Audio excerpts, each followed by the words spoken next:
साथ में। तो ऐसे ही समय बीत रहा था तो वो लोग फिर चले आए, जाजन कार्य समाप्त करके जब आए उस बार ठाकुर जी कुछ नहीं पूछ रहे हैं उन लोग से, कहाँ गए थे, क्या जाजन हुआ, क्या कथा हुआ, कहाँ ठहरे थे, कहाँ खाए, क्या खाए, सब कुछ जैसा एक बाप अपने बेटे से पूछता था वैसा नहीं पूछे ठाकुर जी, मौन रहे। उन लोग को बहुत व्याकुलता हो रही थी कि ठाकुर जी क्यों नहीं पूछ रहे हैं हम लोग के, हम जब आए हैं लौट के तो ठाकुर जी क्यों नहीं पूछे हमसे, क्यों नहीं जानकारी लेना चाह रहे हैं हमसे, हमसे ऐसे खफा क्यों हैं। वो लोग को लगा कि ठाकुर जी कुछ रुष्ट हुए हैं उन पर। तो कुछ दिन बाद ठाकुर जी अचानक पूछे कि तुम लोग गए तो क्या क्या हुआ। तो वो लोग व्याकुलता से ऐसे अधीर थे कि वो लोग सब बयान किए। तो बोले क्या हुआ, बोले देश में बहुत जागृति हो रही है, जहाँ जहाँ आपका बात बोल रहे हैं, ठाकुर जी दया की बात बोल रहे हैं, सब में जागृति आ रही है, सब में बदलाव आ रहा है, सब में चिंतन में कुछ बदलाव सा आ रहा है, वो लोग ऐसे महसूस कर रहे हैं। तो बोले हम जो आदमी को तुम लोग के साथ जोड़ दिए थे उसको दोबारा क्यों नहीं ले गया। अरे ठाकुर जी उसका चोरी का आदत है, हम सबका कुछ न कुछ वो हाथापाई करके हथिया लिया था, तो इसलिए इस बार उसको हम लोग नहीं ले गए। तो ठाकुर जी बोले कि तुम बोल रहे हो कि मेरे बात से इतनी बदलाव आ रही है, इतनी परिवर्तन आ रहा है, सब में इतनी जागरूकता जा रही है, तो एक चोर को बदल नहीं सक रहे हो और तुम लोग बोल रहे दुनिया को बदलने चले हो। यही है हमारे ठाकुर जी, जो समाज में स्थान नहीं पाते हैं उनको भी वो सहारा देते हैं। गोभी का खेती करता था आश्रम के किनारे एक आदमी, तो गोभी चोरी होता था, फूल गोभी चोरी होता था उसका। वो बहुत नाराज हुआ और वो लगाया बैठा आज कि कब इसको चोर को नंगे हाथ पकड़े। तो नंगे हाथ पकड़ने के लिए वो दाव खोज रहा था, इस वक्त वो चोर चोरी करने आया तो चोर को पकड़ लिया, सीधा ले गया ठाकुर जी के पास। जब ठाकुर जी के पास ले गया, ठाकुर जी तो अब विचार में बैठे हैं। ठाकुर जी बोले कि क्या चोरी हुआ है, बोला गोभी चोरी हुआ। बोला ठीक है, बीच बीच में इसको एक आध गोभी दे देना। अब जो पकड़ा उसी को ठाकुर जी बोल रहे हैं एक गोभी तुम इसको चोर को ही देते रहना बीच बीच में। अब गुरु का निर्देश था तो जब भी उसको मुलाकात होता था तो एक आध गोभी दे देता था। कुछ दिन बाद ठाकुर जी पूछे, हम जो बोले तुम्हारा मन दुखित हुआ। बोला हाँ ठाकुर जी बहुत दुखित हुआ। बोला जे कितनी गोभी दिए हो तुम इसको। बोले 4-5 दिए हैं। कितने दाम होगी, तब तो सब चीज़ का दाम बहुत सस्ते है। तो बोले 4-5 पैसा का होगा शायद। बोले ये 4-5 पैसा का भाव ज़्यादा है ना, एक आदमी चोर बन रहा है वो ज़्यादा है। ये है ठाकुर जी का विचार। तो कुछ दिन पहले की बात है, वो आदमी अब नहीं रहे। वो आदमी थे एक डकैत, वो डकैती करते थे। वो एक जंगल के किनारे डकैती करते थे, उस रास्ते से जो भी भटकता था उसको डकैती करते थे।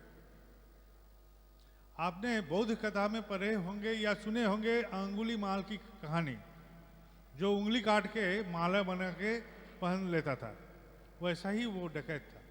वो डकैती करता था, आदमी सबको पकड़ के उसका लूटता था, हरण करता था। अब एक बार ऐसा मौका हुआ कि उस रास्ते से एक ऋतिक दादा गुजर रहे थे। अब ऋतिक दादा को वो पकड़ लिया और उस रास्ते से कोई जाएगा तो उस छोड़ता नहीं, बोले कुछ ना कुछ इससे हासिल करना ही है। तो ऋतिक दादा बोले मेरे पास तो कुछ नहीं है, खाली गुरु का मंत्र है, इसको हम दे देते हैं तो तुम्हारा मंगल ही मंगल हो जाएगा। तो डकैत सोचा कुछ नहीं मिल रहा तो मंत्र ही शायद एक तो ले लेते हैं। उसने उस ऋतिक दादा के चंगुल में पड़ गए और दीक्षा भी हो गई उसका। अब डकैत का दीक्षा। डकैत को एक ठाकुर जी का फोटो दिया गया। ऋतिक दादा ने बोला इस फोटो को रखो, इसको पूजा पाठ करना, इस विधि जो सब कुछ समझाया, लेकिन वो तो स्मृति करने वाला भी नहीं था, कुछ नहीं था। फोटो उसको बहुत पसंद आया, एक गाज का जो कटोरा था उसमें उसको रख दिया, एक गाज का जो छेद था उसमें रख दिया ठाकुर जी का फोटो, और वहाँ जब भी डकैती करने जाता था एक धूप कट्टी या अगरबत्ती लगा लेता था, वो अगरबत्ती जला के ठाकुर जी को प्रणाम करके डकैती करने निकलता था, और डकैत का ठाकुर जी बन गए वो, हमारा ठाकुर जी डकैत का ठाकुर जी बन गए। अब हुआ क्या, वो तो डकैती करता ही जाता था, उसका ऐसा भावना का कोई परिवर्तन भी नहीं हुआ। तो वहाँ एक फॉरेस्ट रेंजर तब्दीली से वहाँ पहुँच गए। अब पहुँच जब गए तो सुने कि इस क्षेत्र का सबसे भयंकर प्राण है वो आदमी, और उसको कान में ये भी आया कि वो दीक्षा भी लिया है, और एक गाज का एक वहाँ छेद है, वहाँ ठाकुर जी को फोटो रखता है, वहाँ अगरबत्ती जला के वो डकैती करने निकलता है। इतना भी उसको खबर आया, खबरी जो था सब खबर जब दे दिया तो वो डकैत के घर में ही पहुंच गया रेंजर, और जाके पूछा कि तुम सुने हैं दीक्षा लिए हो, ठाकुर जी का ऐसा फोटो भी वहाँ रखते हो और ऐसे करके डकैती करते हो, ठीक है करो, इसमें कोई बात नहीं है, लेकिन हमको लगता है कि ठाकुर जी को ऐसे गाज के छेद में रखना ठीक नहीं है, तो इसके लिए एक तो मकान बनाना जरूरी है।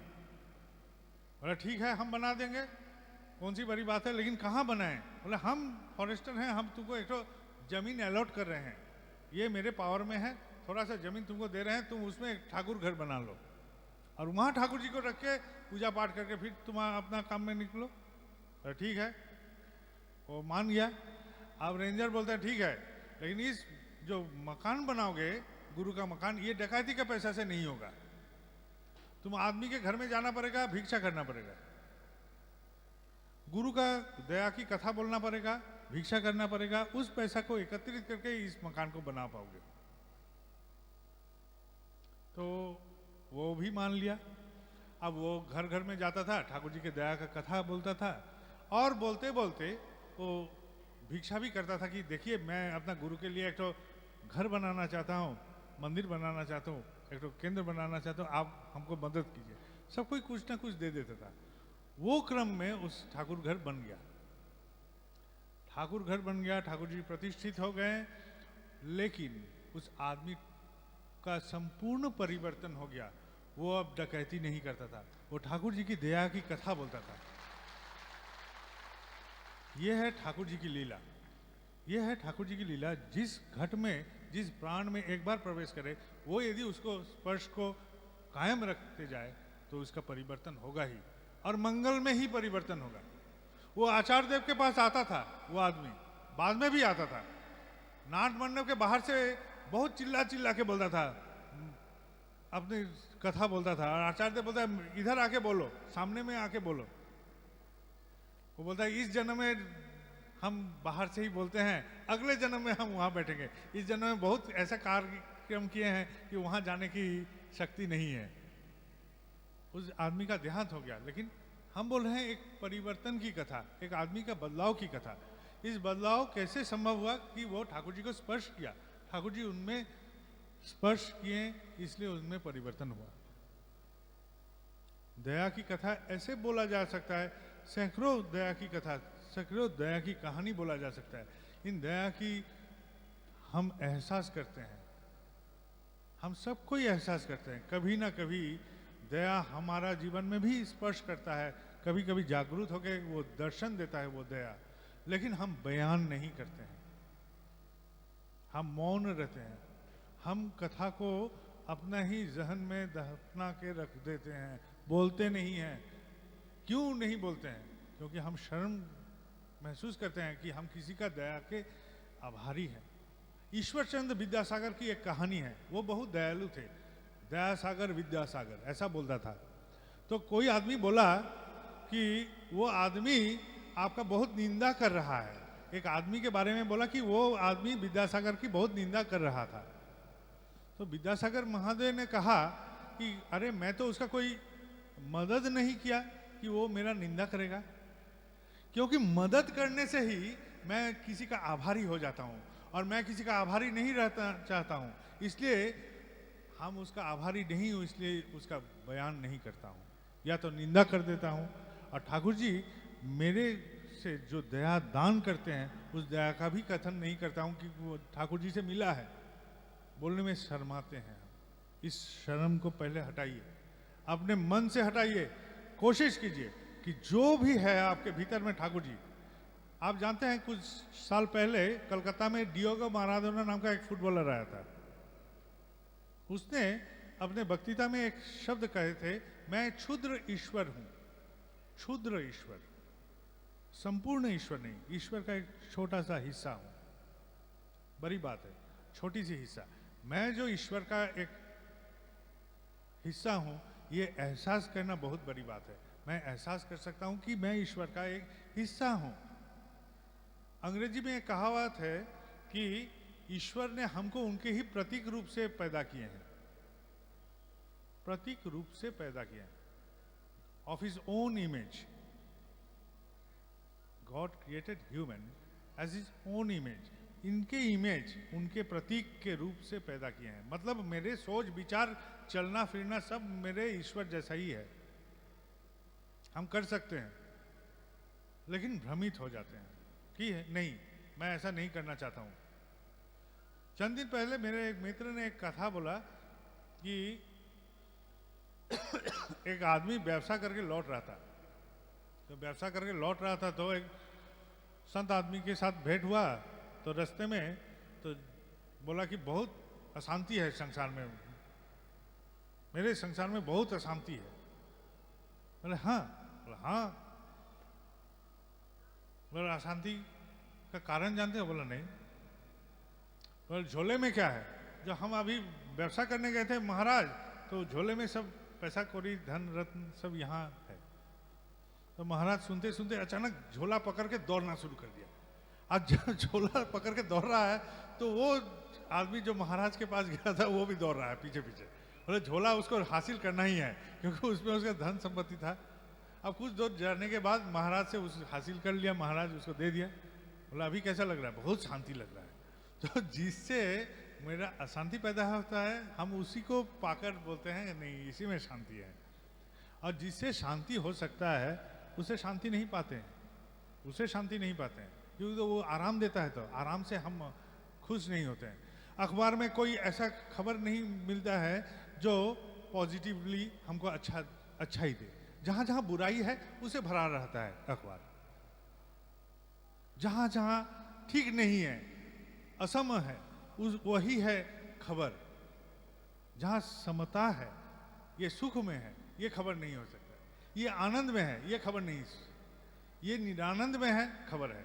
ये सच्चाई के पथ पर चल रहा है, ये खबर नहीं है। ये बुराई के पथ पर चल रहा है, ये खबर है। समझ लीजिए, बात को समझिए कि हम लोग बुराई में इतना दिलचस्पी रखते हैं कि ये खबर होता है। तो बुराई कभी दिलचस्पी का पैगाम नहीं दे सकता है। हम ईश्वर के लिए उत्सव कर सकते हैं। आज क्या उत्सव हो रहा है? किसके नाम से? ठाकुर जी के नाम से। तो ईश्वर के लिए उत्सव होता है, लेकिन शैतान के नाम से कभी उत्सव अब अटेंड किए हैं? कहीं नहीं होता है। दुनिया में कहीं जाइए शैतान छोटा ही पड़ेगा ईश्वर के सामने। हम बोलते हैं बुराई बढ़ गया है, बुराई कभी नहीं बढ़ा है। बुराई कमाई ही है, बुराई कभी नहीं बढ़ा है। हम तो अच्छा है। यदि हम अच्छे हैं तो बुराई कैसे बढ़ेगा? यदि हम अच्छे हैं तो हमारे स्पर्श में जो रहेगा सब अच्छा ही है। और हम यदि बुरे हैं तो मेरे दुर्दशा के लिए कोई भी हाथ नहीं आगे आएगा। यही ईश्वर का कथा है। तो हम यदि अच्छे हैं तो क्यों खराबी बढ़ा है संसार में? खराबी कहीं नहीं बढ़ा है। भगवान को लेकर उत्सव हो सकता है लेकिन शैतान को लेकर नहीं होगा। तो इसलिए हम बोलते हैं कि हम लोग पॉजिटिव हैं। और हम लोग क्या हैं? हम लोग एक जिहादी गुट है, हम लोग एक आंदोलनकारी गुट है, एक मिशनरी गुट है। हम लोग का जिहाद है, मिशन है, आंदोलन है। किसके विरुद्ध? मौत के विरुद्ध। हम मौत को ही दफना के मारना चाहते हैं। हम लोग जीना चाहते हैं और जिंदगी को जीना कैसे पड़े वो सीखते हैं ठाकुर जी से। ठाकुर जी हमको सिखलाते हैं हर कदम में, हर मामले में। सांस लेना है तो ऐसे लो, खाना है तो ऐसे खाओ, बर्ताव करना है तो ऐसे बर्ताव करो। लेकिन ठाकुर जी के पथ पर चलने से क्या होता है? संघात भी आती है। संघात बिना विवर्तन नहीं होता है, विज्ञान ऐसा बोलता है। इवोल्यूशन। इवोल्यूशन एक चैप्टर है विज्ञान का, उस कथा का मूल बात है कि संघात से ही विवर्तनवाद का सूचना हुई है। एक आदमी जो था, हम थे पहले होमो इरेक्टस से, वहाँ से हो गए होमो सेपियंस, ठीक है। ये जो क्रम है, ये जो बदलाव है, ये क्रम और बदलाव एक समय से नहीं हुआ, ये सामाजिक परिवेश का संघात से, हमारा विवर्तन से आज इंसान हुए हैं। हम लोग बोलते हैं समुद्र मंथन से उठा था अमृत। अमृत क्या था? यदि सोचे, थोड़ा सा दिमाग लगाएं तो अमृत था, सिर्फ जो हम नमक खाते हैं वही था अमृत। सोचिए गौर से। हम लोग बोलते हैं अमृत से मृत्यु अवलुप्त होकर अमृत प्राप्ति हुआ, तो क्या अमृत था? अमृत जानते हैं क्या था?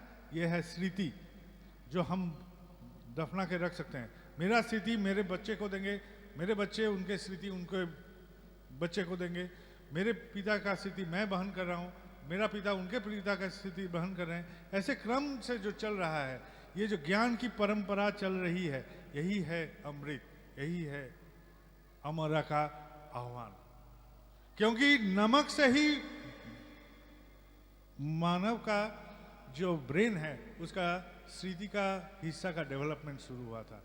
यही था अमृत। अमृत मतलब कोई खीर ननी वगैरह ऐसा नहीं था। गौर से सोचिए, ये रूपक अंगिक में लिखा गया शायद था, लेकिन यही है सच कथा। सिर्फ हम लोग को नमक प्राप्ति हुई थी, ह्यूमन और मैनकाइंड को, उसी से हमारा मानसिक विकास का क्रम शुरू हुआ। वही था अमृत, वही था स्मृति, वही लेके हम लोग चलते हैं। तो हम लोग का जो स्मृति ठाकुर जी के साथ है, जो संपर्क ठाकुर जी से बना हुआ है, उसको बयान कीजिए। विस्तृत मत होइए, उसको बोलते रहिए, बोलते रहिए, बारंबार बोलते रहिए। बोलते बोलते अभ्यास हो जाएगा ऐसा कि हम जो बोलेंगे वैसा ही होगा। हमको कोई कोई आदमी बोलता है आप जो बोलते हैं वो हो जाता है। हम विश्वास के साथ बोलते हैं जी, हम कोई भगवान नहीं है, हम एकदम मामूली सा इंसान है। लेकिन मुझ में और आप में यदि फर्क बोलिएगा तो हम बोलेंगे हम विश्वास में फर्क है, हम विश्वास ही है। हम जानते हैं कि हम ठाकुर जी को बोलेंगे तो जरूर होगा, जरूर होगा, लेकिन बोलने के कायदा जानना जरूरी है। मेरे मित्र हैं यहाँ, झंटूदा बैठा हुआ है, तो कलकत्ते में थे, तो एक आदमी के बारे में बोला कि उसका बेटे किसी से लफड़ा में पड़ गया था और उसको जहर दे दिया। लफड़े के बाद वो लोग क्या उसको बहकावट में बुला लिया और बहकावट में उलझा के कहीं इधर उधर करके जहर पिला दिया। अब वो कोमा में चला गया।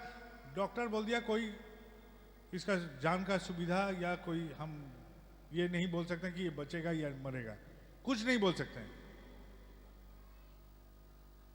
अब उस बाप ने झंटू को फोन किया देवघर में कि झंटूदा ऐसा ऐसा बात है, क्या करें?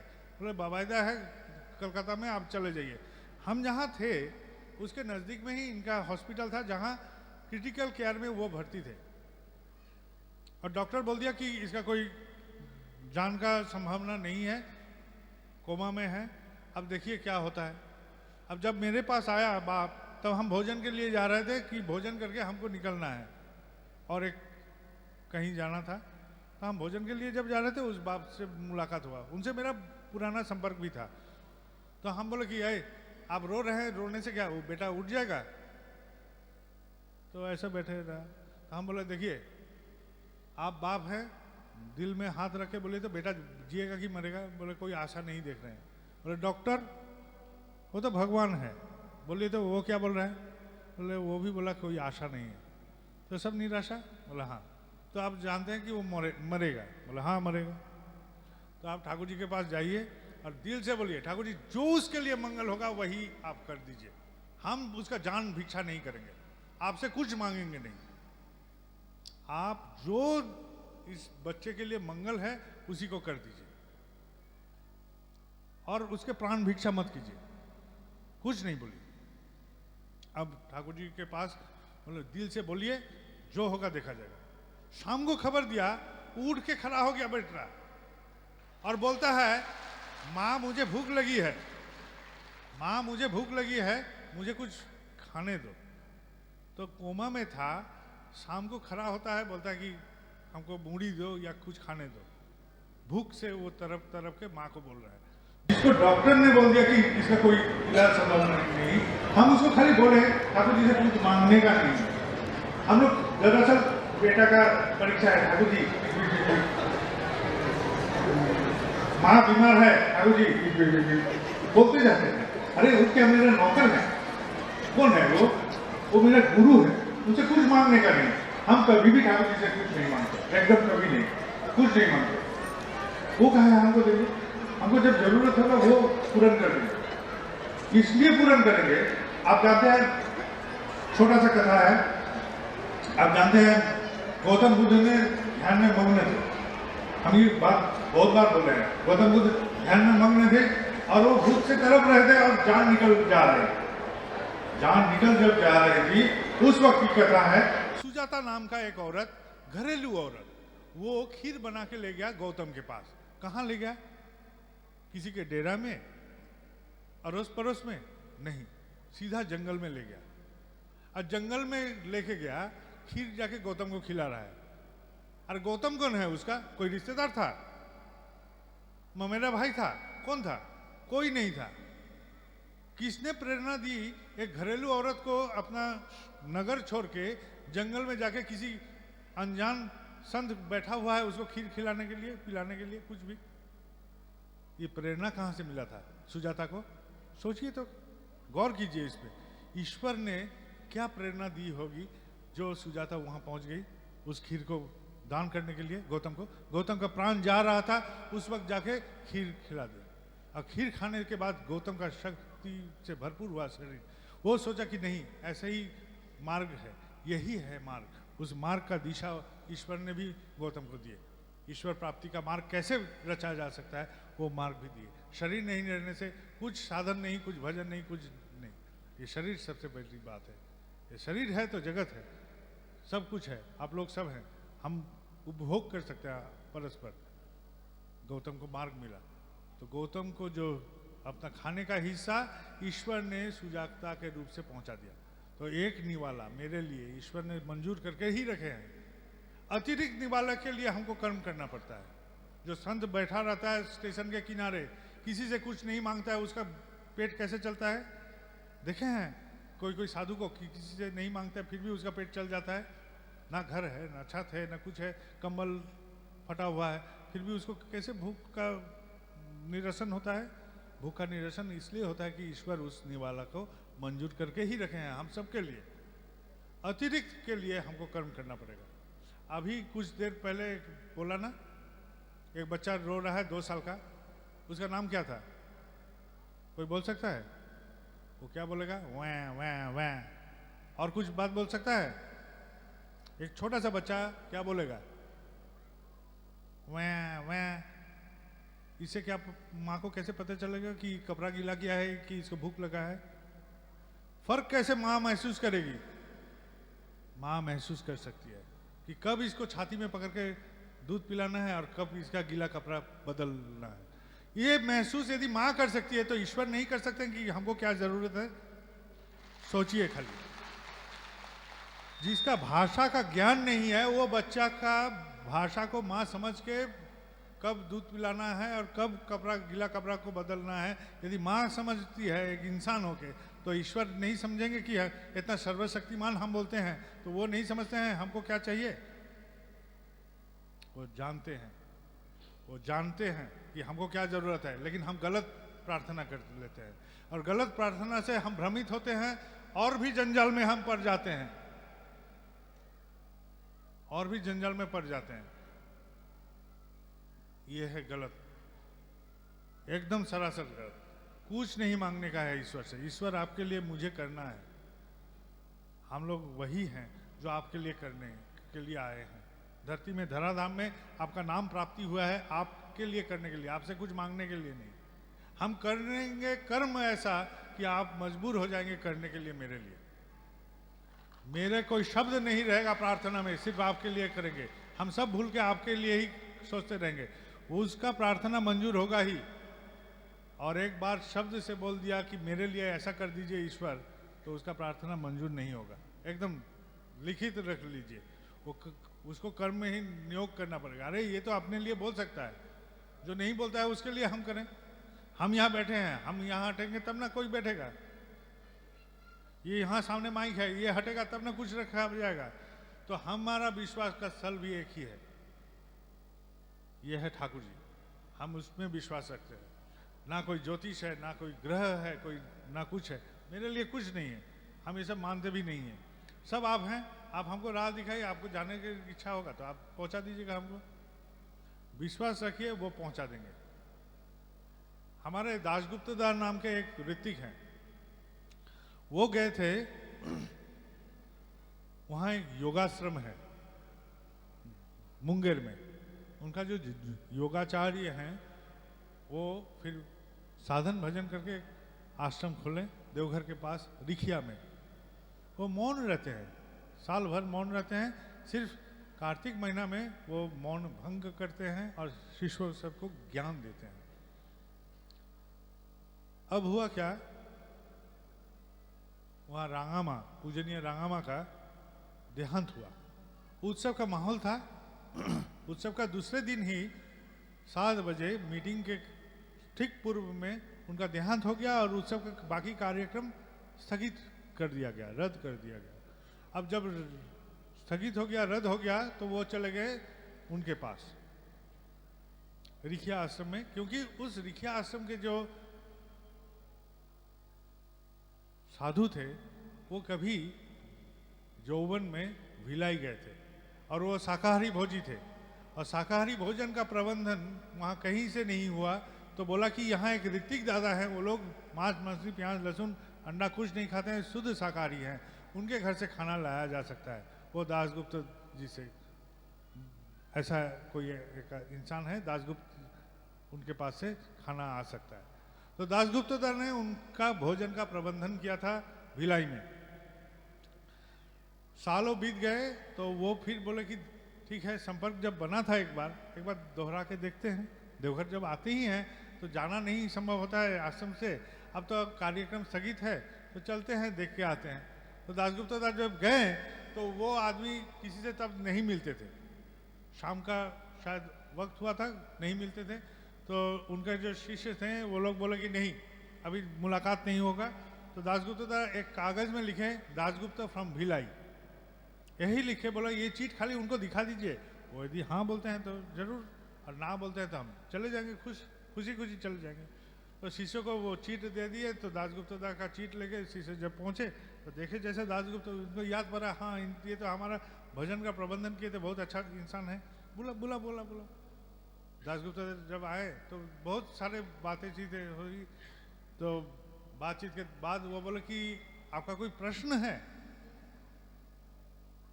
तो दासगुप्त दास बोले बहुत दिन से ठाकुर जी का शरण में हूँ, अपने दिमाग से बुद्धि से जितनी संभव है उतना करता हूँ।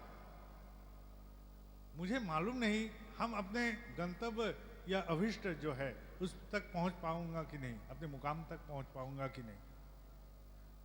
तो संत चुपचाप बैठे रहे कुछ देर। देखिए आपका गुरु कोई साधारण नहीं, वो कैनेडियन इंजन है। जैसा हम लोग का पहले लोकोमोटिव में कैनेडियन इंजन मतलब तगड़ा इंजन बोला जाता था, मतलब कैनेडियन इंजन है। तो उनसे जुड़े रहिए, सब वो हल कर देंगे, सबका हल कर देंगे। आप खाली जुड़े रहिए उनसे, युक्त रहिए। और युक्त हम कैसे रह सकते हैं? जजन जाजन इष्ट वृत्ति से। हम लोग को सिर्फ यही 3 चीज कम से कम निरंतर पालन करना होता है। आप कीजिए, हम करें, सब कोई करे। और अपने अड़ोस पड़ोस में कम से कम बयान करने की कोशिश कीजिए ठाकुर जी की दया की कथा। हम बहुत लंबी ले रहे हैं आप लोग से। हाँ, हम ऐसे बरबराते रहेंगे तो अनेक कथा ही निकलते जाएंगे।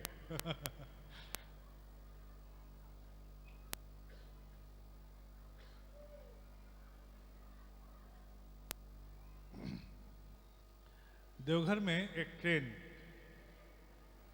उपासना एक्सप्रेस नहीं रुकती थी, अनन्या एक्सप्रेस नहीं रुकती थी। तो मेरे एक मित्र थे, उनको हम बोले कि जाके कैसे रुकने का एक कार्यक्रम किया जाए। देखो जसीडीह स्टेशन में रुकना है, ये सब क्योंकि गुरु भाई सबको आने में सुविधा होगी तब, क्योंकि एक शायद देहरादून वगैरह से आती है और एक हमारा वो जयपुर वगैरह से वहाँ से आती है। तो हम बोले कि उधर का गुरु भाई को सुविधा होगा यदि जसीडी में ये दोनों का स्टॉपेज हो जाए। तो वो पता किया कि आसनसोल डिवीजन का जो डीआरएम है वो यदि एक लेटर रेफर करके लिख देते हैं रेल बोर्ड में तो ये संभव है एकदम, और कुछ जरूरी नहीं है, सिर्फ उनका ही रेफरेंस से हो जाएगा। क्योंकि जसीडी का टिकट का बिक्री बहुत ज़्यादा है, इसलिए खाली ये इतना सा लेटर से ही वो काम हो जाएगा। तो हम बोले जाके डीआरएम साहब को बोलो कि एक दिन आश्रम में आ जाए, यहाँ दर्शन भी हो जाएगा ठाकुर जी का, और ऐसा ऐसा बात है। तो डीआरएम जो थे, तो डीआरएम को जब ऐसा न्योता दिया गया कि आप आश्रम में एक बार आइए, तो डीआरएम बोला ठीक है, मैं वक्त करके आपको बोलूँगा कब आना है। तो डीआरएम जो साहब थे उनका गुरुजी इलाहाबाद में रहते थे, वो हठ योगी साधक थे, जैसा काठिया बाबा वैसा। सुनते थे कि वो पानी पीते थे और जितना पानी पीते थे उसको उबाल के फिर निकाल देते थे, खाना पीना अपने मर्जी माफी, और 23 साल से कुछ नहीं खा रहे हैं, साधन भजन में इतने लिप्त है। तो उस बाबा के पास गए डीआरएम साहब और जाके बोले कि गुरुजी मुझे सत्संग से न्योता दिया गया है वहाँ पहुँचने के लिए, आप बोलिए हमको क्या करना चाहिए। तो गुरु पूरा खड़ा हो गया और बोले अरे मूर्ख, सीधा जा उधर, अरे स्वर्ग में पहुंचना है तो अनुकूल चंद्र जी के सिवा और कोई द्वार ही नहीं है, मेरा भाग्य यदि जागे